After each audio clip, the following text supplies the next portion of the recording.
Thank you, Majority Leader. Junet. Mr. Speaker, I stand to condole with the family of the departed members of Parliament, Mr. Speaker. Mr. Speaker, I am known to Honorable Injendi Malulu, Mr. Speaker. We came in the 11th Parliament, I think, together to this Parliament, Mr. Speaker.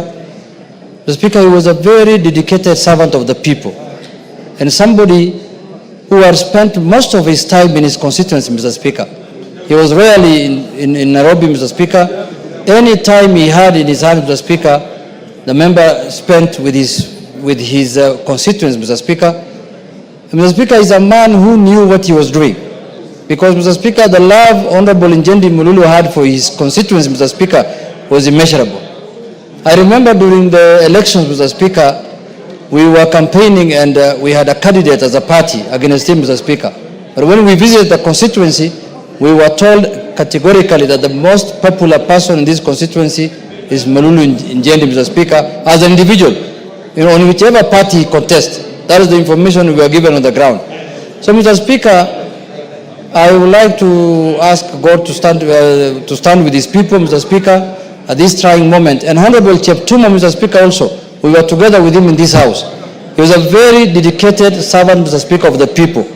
He was in the Justice and Legal Affairs Committee, and we benefited as a house, Mr. Speaker, immensely from his knowledge of the Constitution and the law, Mr. Speaker. I served with him in Parliament, I served with him in the House Business Committee, and Mr. Speaker, those are servants of people who have left us, Mr. Speaker, at a time when Kenyans really require their service, Mr. Speaker. With those few remarks, Mr. Speaker, I condole with the family, and may God rest their souls in peace, Mr. Speaker.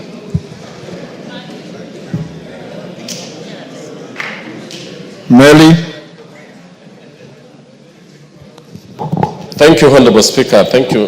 Honorable Speaker, I want to take this time to condole with the family of our two honorable colleagues, Honorable Cheptumo and